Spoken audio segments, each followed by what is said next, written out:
I just love that feeling of blending in completely, where I was just like everybody else and my kids were just like everybody else.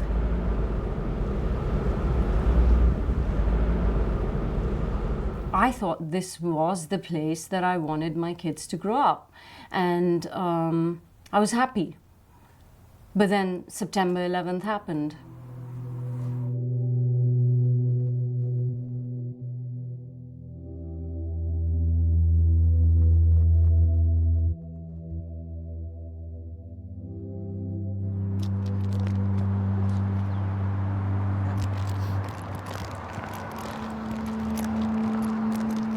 This country is at a crossroads. It can go either way. My biggest concern and fear is with the institutionalization of fear and paranoia and discrimination. When you start institutionalizing discrimination, that's where it takes on a whole new dimension.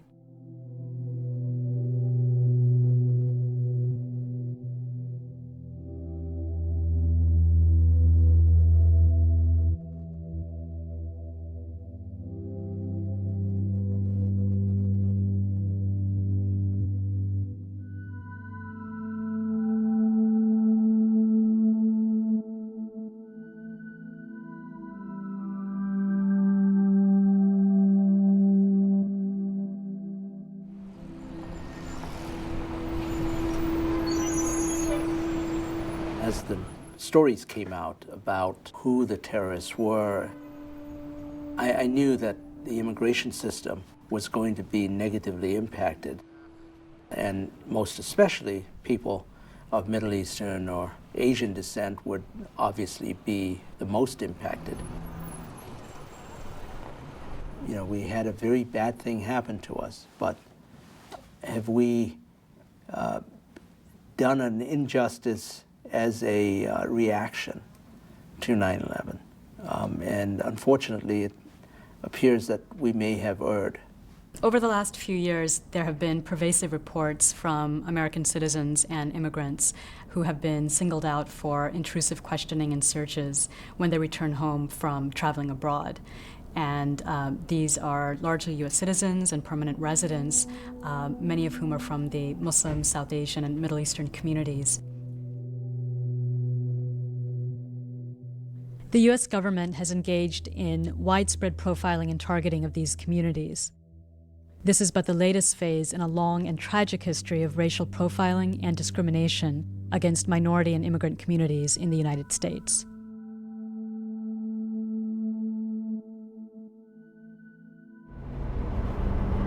You can see it's pretty quiet, and it remains like this throughout the day. I'm Anila Ali. I'm a teacher, and I live here in the city of Irvine. I'm also a community organizer. I am a Muslim, I am an American, and you know what, I'm not a terrorist, and you can't stereotype me. I've been stopped at the border ever since September 11th. And every time I've come back, I've had some incident or the other. Sometimes my kids have been there, and I've hated that. The last time I came back from Pakistan, when I got to the immigration officer, he looked at me and he said, he didn't even let me approach his desk, and he said, "Where are you coming from?" So I said, "Pakistan." So he said, "Oh, she's coming from Pakistan, take her over there, take her over there." So I looked at him, I said, "I have a US passport. Where were you born?" "Pakistan." "Go there, go there."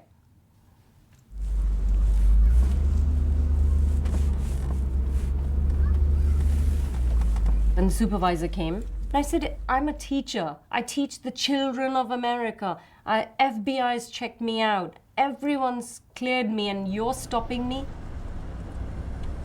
And I was worried, because I thought, if he hasn't found my bag, if he hasn't really got anything to hold me against, what's he going to do? Is he going to put me in jail? And then what do I do? I mean, those are things that I would never think about. Naturalized citizens are sometimes subjected to more intrusive questioning than US-born citizens. You are profiling individuals or treating them differently because of where they're from. You're violating our most cherished values as Americans and our adherence to the broader international human rights norm. The immigration always pulls us aside. At like every chance they get, they pretty much pull us aside. Like when we're getting on planes, they'll have tables set up at the side and they'll push us aside and they'll check our bags. And it's embarrassing, and they always pull us into separate rooms to question us. The government also uses a terrorist watch list to single out people for scrutiny. We're talking about a bloated watch list that now has well over 1 million names pertaining to hundreds of thousands of people. There are serious concerns about the reliability of the information that the government is basing these decisions on. There have been extensive government investigations of the watch list that have found that the process for putting people on the list in the first place is prone to error, and that there's very little effective and meaningful redress for individuals who have been mistakenly linked to the list. My husband doesn't usually like traveling with me anymore because he says, you know, it's undue stress for me. I can't take it.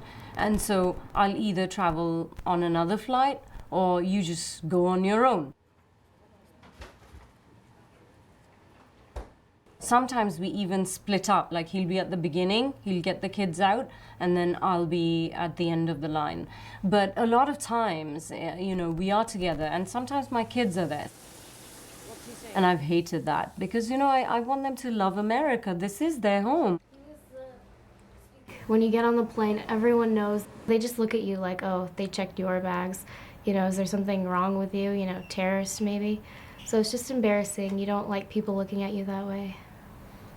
The individuals who experience these searches and questioning walk away with deep anxiety and insecurity, questioning their place in this country. It's not merely an inconvenience. These encounters have had profound effect on people's sense of place, their identity as Americans, their sense of belonging. And the impact is not limited just to the individuals who are questioned, but really it extends to the entire ethnic and religious communities that they may be part of. You know, lots of things have changed. A lot of people don't go to the mosques anymore. And it's not just me, it's a lot of families that move back to Pakistan. So you lose out on the good people that give back to the community.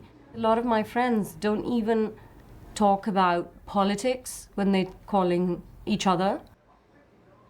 They've actually changed their name. It's Muhammad is now Martin, Ahmed is now Alex, and they're just afraid they're blending in, and things have happened to them where they've been pinpointed and targeted.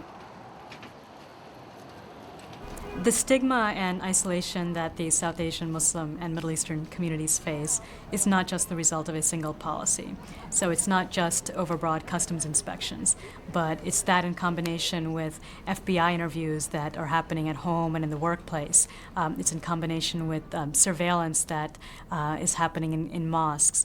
It's in combination with overbroad immigration policies that delay citizenship for individuals in the first place. So it's a whole host of government policies at once that limit the rights of individuals and make communities feel that they have only second-class citizenship. You feel like an outsider and people don't want you in the country or something. You don't feel welcome at all.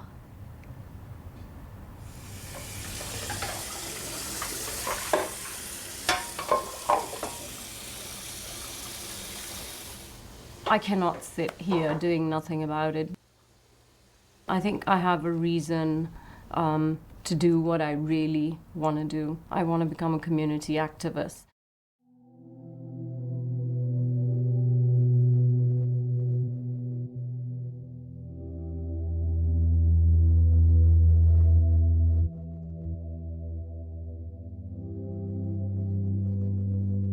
My name is Zuhair Mad, and I live in Vancouver, Washington.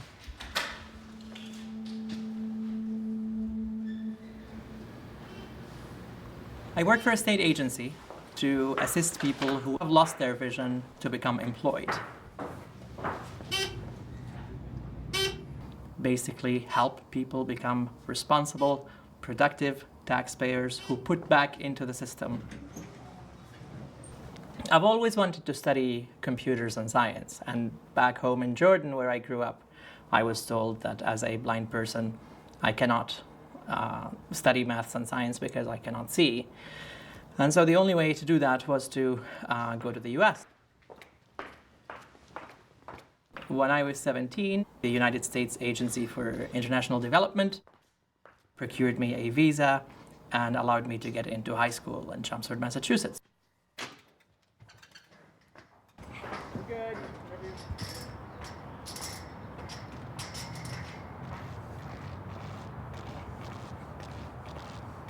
I applied in September of 2004 and was very pleased when I got the fingerprinting notice in October of 2004 and got my interview notice in December.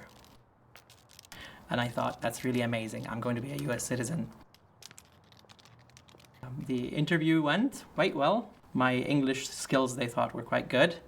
And at the end of the interview, of course, the officer told me, sorry, we can't approve your application. We have a problem in that the name check has not come back from the FBI. Starting in 2002, the government agency that handles naturalization decided to vastly expand the security checks that it does on people who are applying for naturalization. They took one of the security checks, which was called an FBI name check, and decided no longer to simply check an applicant's name against the list of names of people who might be a concern. Instead, what the agency decided to do was to check the names of applicants against what's called a universal name index. This is all of the names that the FBI might come across in any of its investigations or other work. It includes the names of victims of crimes, it includes the names of innocent witnesses, and even of people who happen to apply for a security clearance. At the same time that the government decided to interview vast numbers of innocent Muslim Americans, you saw the expansion of the name check. So it was both the over-inclusiveness of who the FBI decided to interview in combination with the fact that they were searching for common names, permutations of people's names, and the like. And so you had certain communities who were subjected to delays because of that. To me, the citizenship is going to give me the ability to affect positive change. If I'm going to live here, I'd like to vote.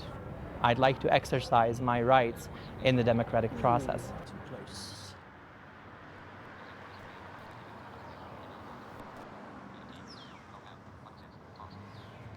Acting as a good boy, just as I was told, I didn't bother them for 120 days. Went back shortly thereafter. Checked in with an officer who was on duty at the time. And it was funny because I remember her smiling at me and going, oh, you've been only waiting for 120 days. We've got people that have been waiting for this for 5 years. And of course, I was quite disappointed. But then I thought, well, that's okay. You know, I am getting on. I'm not going to terribly worry about it. And so actually, quite a year passed before I went back the second time. Of course, that was the time when funny things started happening and FBI visits started happening. I was visited by FBI agents who essentially made the pitch that we would like you to, be a source of information for us, is how they put it. They were pretty persistent about it. They interrogated me more or less for a couple of hours at my house. They then repeated the visit in December and yet another visit in July of the following year. Yeah, I grew up in a country where agents can come and whisk you away. Nobody will know where you are. And with Guantanamo and everything that you've been hearing in the media about changes in the law, the Patriot Act, it was really scary. It was quite scary. When I went back to USCIS a year after my first appointment and was told that my file was lost, then I sort of started to make the connection as to whether we really have a question of just bureaucracy and routine, or whether there was something more substantive that I needed to dig into. All right. Thank you, sir. Yeah. Have a good day. The government seemed not to see at all the look of fear on people's faces. At the same time that they were being made to wait without explanation and being told that they were not yet deserving to become citizens, they were also being questioned in their places of worship. They were being questioned at their workplaces. Hey, how are you? You get these suspicions going. Why is this person being singled out? Why are they being checked out? Nobody would tell them why. In my case, I have had many people who have chosen to stay away from me because of that and because of how I reacted to it. The larger community, the mainstream, was suspicious of people who were completely innocent and were trying to contribute to this country. So where I am now is I am awaiting a hearing, which is the final hearing with USCIS. They may grant me the citizenship, in which case the saga will be over, or there's always the unknown, whatever that might turn out to be. The federal government still hasn't given a full accounting of where those problems arose within the FBI name check process and whether those problems still remain as people try to become U.S. citizens. And I think that that's where the government still needs to provide some transparency to Americans and to the immigrants who want to become Americans. Yeah. Well, we'll make it happen. All right. All right. So, Assalamu alaikum, Zia. Thanks. You know, we all remember no Irish need apply, or we've studied about it, or no Jews are allowed to live here. And yet this country got past that. If I'm going to be a citizen here, and if anyone else wants to be a citizen here, they need to be aware of their rights, but also be aware of their responsibilities, and not be afraid to challenge and say when things are wrong and try to make them right at whatever cost. Because you know what? If nobody does it, then what are we passing on to others? I've always been telling my kids, don't let anyone tell you you're a second-rate citizen. This is your country, and if you ever feel that, you know, your rights have been stepped on, you stand up and you fight for it. We are not made any safer when the government uses a watch list that is so overbroad and bloated and mismanaged that it actually leads law enforcement agents to focus on individuals who are not a threat and divert their attention from those who are. In fact, we're not looking at the real fabric of what this nation's about. A constitutional nation that is a rule of law-based nation. I think history will show was one of those very sad parts of our history, which really we need to learn from. But not only do we need to learn from, we need to stop. Because I think it's taken us in a direction where we're actually spending substantial amounts of money to prop up a system which has no significant value. And in fact, if those very resources that we're wasting today were taken and put to good use, we would have a much more secure nation, where today we've wasted all of these resources.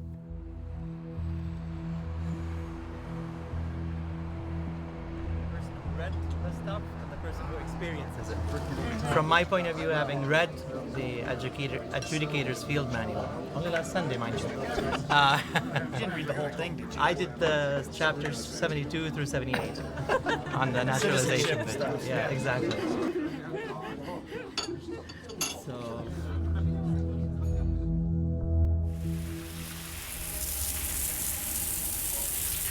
She's so involved. It's interesting to see like what she's doing.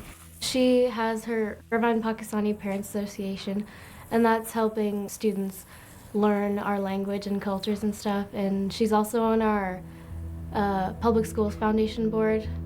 She does a lot.